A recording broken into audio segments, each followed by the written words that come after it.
సత్యమును అమ్మి వేస్తున్నారన్నమాట. యేసయ్యను అమ్మేసేసాడు, 30 వెండి నాణ్యాలకి అమ్మి వేసేసాడు. తర్వాత తప్పు తెలుసుకొని పశ్చాత్తాపడి ఆ శాస్త్రులు పరిసయ్యుల దగ్గరికి వెళ్ళి ఆ వెండి నాణ్యాలు మీరే తీసుకొని నా ప్రభువుని నాకు ఇవ్వండి అని అన్నాడు. దాని సంగతి నాకు అవసరం లేదు, నీ సంగతి నువ్వే చూసుకోమని చెప్పేసేసారు. ఆ డబ్బులు అక్కడే పారబోసి, అక్కడే దేవాలయంలో పారబోసేసి ఉరి పెట్టుకొని చచ్చిపోయాడు. ఉరి ఎందుకు పెట్టుకున్నాడంటే ఇంకా బ్రతుకు మీద విరక్తి పుట్టేసింది, ఇక బ్రతకాలని ఆశ లేదు, కోరిక కూడా లేదు. నువ్వు సత్యాన్ని అమ్ముకుంటే చివరికి నీకు చావాలనే కోరిక కలిగింది. చాలామంది నాకు అసలు బ్రతకాలని లేదు బ్రదర్, ఎక్కడ లోపం వచ్చిందో సరి చేసుకోవాలి, ఎక్కడ ప్రాబ్లం వచ్చిందో అక్కడ నువ్వు సరి చేసుకోవాలి. నీకు బ్రతకాలని లేదంటే నువ్వు పాపానికి చోటిచ్చావు, పాపానికి చోటిచ్చి వ్యర్థమైన దాన్ని ప్రేమించావు కాబట్టి నీకు మనశ్శాంతి లేదు, నెమ్మది లేదు. ఒక విషయం చెప్పనా, సొలొమోను 1000 మందిని వివాహం చేసుకున్నాడంట. 1000 మందిని చేసుకున్నాక ఆయన ఏమంటాడో ఒకసారి చూద్దాం. ప్రసంగి గ్రంథం, గనుక బ్రతుకుట నాకు అసహ్యమైంది. చివరికి పాపానికి చోటిస్తే అసహ్యంగా ఏమొచ్చింది, ఈయన బ్రతుకు అసహ్యమైంది. వెండి ఉంది, బంగారం ఉంది, దీర్ఘాయుష్ ఉంది, జ్ఞానం ఉంది, దేవుడిచ్చిన జ్ఞానం ఉంది. ఆయన కోరిందల్లా చేశాడు, కంటికి నచ్చిందల్లా చేశాడంట. ఏదైనా చూశాడంట, ఇంకా దేవుని భయం లేకుండా ఏదైనా చూశాడు. అందుకని పాపంలో పడిపోయాడు. పాపంలో పడిపోయి నా బ్రతుకు నాకు అసహ్యం అయిపోయింది అన్నాడు. అంటే ఈయన దేవుడు సత్యాన్ని ఇస్తే ఆ సత్యాన్ని ఈయన అమ్మేసేసాడు. సత్యమును అమ్మివేయక అన్ని కొని ఉంచుకొనుము, జ్ఞానాన్ని, ఉపదేశమును, వివేకమును కొని ఉంచుకొనుము. ఇందాక ముత్యాల వ్యాపారి ముత్యాన్ని కొనుక్కున్నాడు, పొలంలో దాచబడిన ధనం ఉంటే పొలమును కొనుక్కున్నాడు. అలాగే మంచి చేపల్ని ఆ జాలరి వాడు బుట్టలో వేసుకున్నాడు. అలాగే నువ్వు జ్ఞానాన్ని సంపాదించుకోవటం కాదు, జ్ఞానాన్ని కొనుక్కో, జ్ఞానాన్ని కొనుక్కో. మంచి మాటలు చెప్పేవారితో, జ్ఞానవంతులతో నువ్వు స్నేహం చెయ్యి. దుష్ట సాంగత్యం మంచి నడవడిని చెడిపేసిద్దంట. దుష్టులతో నువ్వు స్నేహం చేస్తే నీ మంచి ప్రవర్తన కూడా పోగొట్టుకుంటావు. పరిశుద్ధ గ్రంథంలో యాకోబుకి 12 మంది కుమారులు ఉన్నారు. ఆ 12 మంది కుమారుల్లో యోసేపు అంటే చాలా ఇష్టం యాకోబుకి. ఈయన కుట్టించేవాడు, అందరికీ తలా ఒక అంగీ కుట్టియాల్సింది యోసేపు కుట్టించాడు అంగీ. 12 మందికి 12 అంగీలు కుట్టియాల్సింది యోసేపు కుట్టించాడు. దానితో తండ్రి మీద కోపడుకోకుండా తమ్ముడి మీద అసూయ పెంచుకున్నారు అన్నదమ్ములందరూ. వారి యొక్క చెడ్డ నడవడికి అంతా కూడా ఎప్పటి విషయం అప్పుడు తండ్రికి చేరవేస్తూ ఉంటాడు యోసేపు. యోసేపు మీద అందరూ పగబట్టి చివరికి ఏం చేశారంటే ఆయన్ను కొట్టి నీళ్లు లేని బావిలో పడవేసి మళ్ళీ ఆ బావిలో నుండి తీసేసి మిద్యానీయులకి 20 వెండి నాణ్యాలకి అమ్మేసేసేసారు. దేవుడు మనకు మంచి ప్రాపర్టీస్ ఇస్తాడు, మంచి ఇల్లు వాకిళ్ళు ఇస్తాడు, మంచి వెండి బంగారాలు ఇస్తారు. వీలైనంత మటుకు వాటిని అమ్ముకోకూడదు, వాటిని కాపాడుకోవాలి. ప్రాణం మీదకి వస్తే చేసేదే లేదు, కానీ అనవసరమైన వాటికి నీ దగ్గర ఉన్న దేన్ని అమ్ముకోకూడదు. గుర్తుపెట్టుకోండి. 12 మందిలో యోసేపు ప్రత్యేకమైన వాడు, దేవుని దర్శనం కలిగిన వాడు, కలలకు భావం చెప్పగలిగిన వాడు, పరిశుద్ధంగా ఉన్నాడు, వాక్యానుసారంగా నడుస్తూ ఉన్నాడు. ఆయన ఏ తప్పు చేయలేదు, కానీ ఆయన్ని అమ్ముకున్నారు. ఆయన్ని అమ్ముకున్నారు. విలువైన దాన్ని ఎవరైనా కొంటారు, విలువ తక్కువ దాన్ని ఎవరు కొనరు. విలువైన దాన్ని ఎవరైనా కొంటారు. అన్నీ ఉన్న ఇస్త్రాకు అణిగి మణిగి ఉంటుంది, ఏమి లేనిది ఎగిరిపడింది. ఎగిరిపడే వాళ్ళ జోలికి ఎవరు వెళ్ళరు. అవసరాన్ని బట్టి మాట్లాడాలి. దేవుడు నోరిచ్చాడు కదా, దానికి ఏది పడితే అది మాట్లాడితే విమర్శ దినమున నువ్వు లెక్క అప్పచెప్పే పరిస్థితిలో నువ్వు ఉంటానన్నమాట. కాబట్టి 12 మంది అన్నదమ్ముల్లో యోసేపుని మిద్యానీయులు కొన్నారు. కానీ దేవుడు ఏమైనా విడిచిపెట్టాడా? తల్లిదండ్రులు విడిచిపెట్టారు, అన్నదమ్ములు విడిచిపెట్టారు. దాసుడిగా ఐగుప్తు దేశానికి వెళ్ళాడు, అక్కడ పోతిఫర్ ఇంట్లో పనివాడుగా చేరాడు. పోతిఫర్ను దేవుడు ఆశీర్వదించాడు. పోతిఫర్ భార్య చెడ్డగా ఆలోచించింది, అయినా కానీ ఆయన ఏ తప్పు చేయలేదు, దేవుని మహింపరిచాడు. అవసరమైతే మరలా జైలుకి వెళ్ళాడు. జైల్లో కూడా 2 సంవత్సరాలు వేదన పడ్డాడు, ఇన్ని శ్రమలు పడ్డాడు. 17వ సంవత్సరం మొదలుకొని 30 సంవత్సరం వరకు 13 సంవత్సరాలు చాలా కష్టపడి, చాలా శ్రమపడి చివరికి ఐగుప్తు దేశానికి 2వ రాజుగా పిలువబడ్డాడు. దేవునికి ఇవ్వాల్సిన సమయం దేవునికి ఇవ్వకోకుండా లోకపరమైన మీకు అమూల్యమైన సమయాన్ని దేవుడిస్తే మీరు ఆ సమయాన్ని అమ్ముకుంటున్నారు. ఏం చేస్తున్నారు? ఏం చేస్తున్నారు? టీవీ చూసే వాళ్ళకి తెలియాల నేను దేవుని సమయాన్ని అమ్ముకుంటున్నానని. దేవునికి మంచి సమయం ఇస్తే ముచ్చట్లు చెబుతావా? లోకంలో మాటలు చెబుతావా? సినిమాలు సీరియళ్ళు చూస్తావా? ఇదంతా దేవుని సమయాన్ని అమ్ముకోవటమే.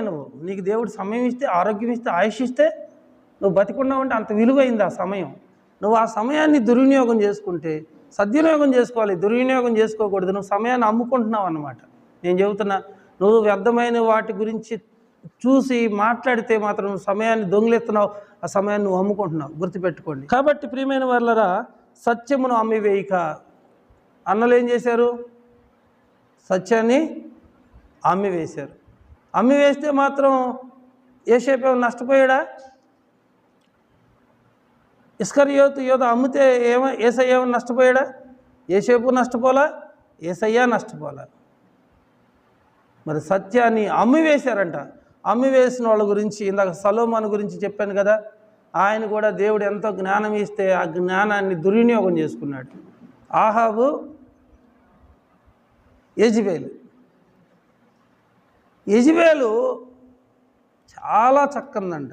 ఏం చేసిందంటే దేవుని సేవకులందరినీ చంపేసింది. దేవుని బలిపీఠాలను కూడా పడగొట్టేసేసి దేవుని మీద నుంచి మనసు తొలగించేసింది యెజెబెలు రూపానికి చక్కందే కానీ ఆమె బుద్ధి పనికిమాలిన బుద్ధి. అంత మాత్రమే కాదు, ఆ రాజ్యంలో నాబోతు అనే ఒక నీతిమంతుడు ఉన్నాడు. ఆ నాబోతు ద్రాక్ష తోటను తీసుకుందన్నమాట. నాబోతుని రాళ్లతో కొట్టి చంపించేసింది యెజెబెలు. భార్య చేతిలో ఒక కీలు బొమ్మగా మారిపోయాడు. భార్య ఏం చెప్తే అది చేస్తూ ఉన్నాడు. మరి ఆయన చెప్పేది మంచిదా చెడ్డదా? నేను ఇజ్రాయేలు ప్రజలకు రాజునై ఉన్నాను, దేవుని ప్రజలకు రాజునై ఉన్నాను, మరి నేను ఇలా ఉండకూడదు, దేవుని యొక్క ధర్మశాస్త్రము ఇలాగ ఉంది, మరి నా ప్రవర్తన ఎలాగుందని ధర్మశాస్త్రం గురించి దేవుని గురించి ఏమాత్రం ఆలోచన చేయకోకుండా ఇక భార్య ఏం చెప్తే అది చేస్తున్నాడు అన్నమాట. తన భార్య అయిన యెజెబెలు ప్రేరణ చేత యెహోవా దృష్టికి కీడు చేయ తన్ను తాను అమ్ముకున్నాడు. తన్ను తాను అమ్ముకొనిన ఆహాబు వంటి వాడు ఎవడు లేడు. మంచి చెబితే ఖచ్చితంగా భార్య మాట వినాలి. సాటి సహాయం దేవుడిచ్చిన గొప్ప బహుమానం. అందుకని గృహమును విత్తనమును పితరులు ఇస్తే సుబుద్ధి కలిగిన భార్యని దేవుడిచ్చే దానం అంట.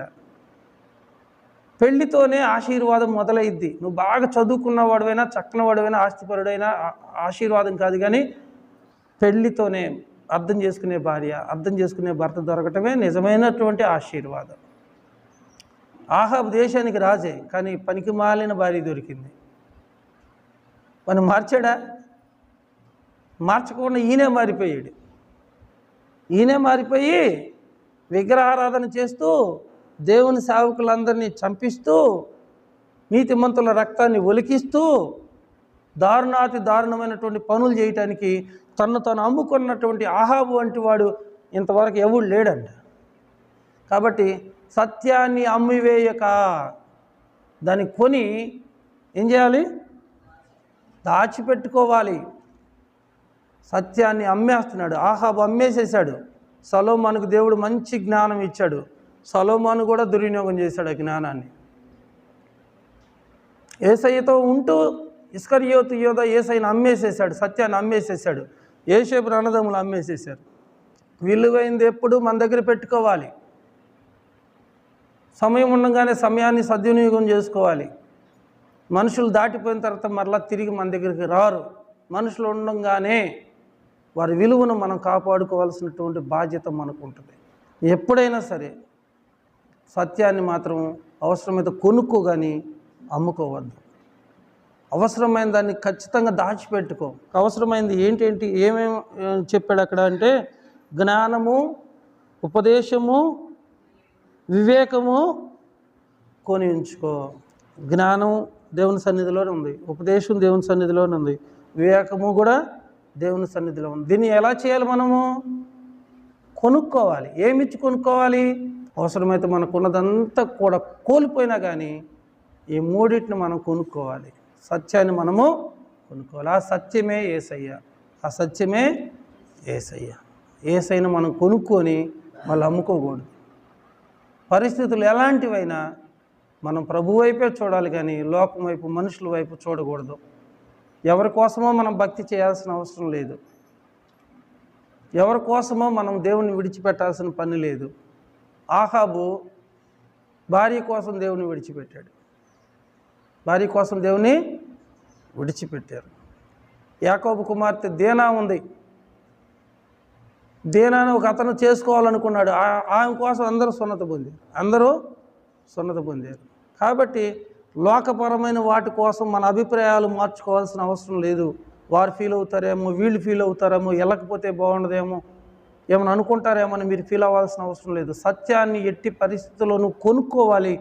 కొనుక్కున్న దాన్ని ఎట్టి పరిస్థితుల్లోనూ అమ్ముకోకూడదు. అమ్ముకుంటే ఇక నీ జీవితము నిష్ప్రయోజనమైన జీవితం. ఉప్పు సారవంతమైనదే కానీ అది నిస్సారమైతే దేనివల్ల సారం పొందుకుంది. కాబట్టి నువ్వు సత్యాన్ని కొనుక్కో, కానీ అమ్ముకోబాక. మంచిని కొనుక్కో, అమ్ముకోబాక. పనికి మాలిన వాటి కోసం దగ్గర ఉన్న అమూల్యమైన వాటిని అమ్ముకుంటే మరలా తిరిగి ఎవరు అది ఇవ్వరు. అమూల్యమైనది, సత్యమైనది ఏంటంటే మన ప్రభువైన యేసుక్రీస్తు వారు. ఆయన్ని అమూల్యమైన ధనముగా, అమూల్యమైన దాచబడిన ఆ ధనము, పొలంలో ఉన్న ధనాన్ని సంపాదించుకున్నట్లుగా మనం ఉండాలి. యేసు ప్రభు వారు వలవేసినప్పుడు ఇష్టమైన చేపలుగా ఆయన పరలోక రాజ్యానికి వెళ్ళే వారంగా మనం ఉండాలని దేవుడు కోరుకుంటున్నాడు.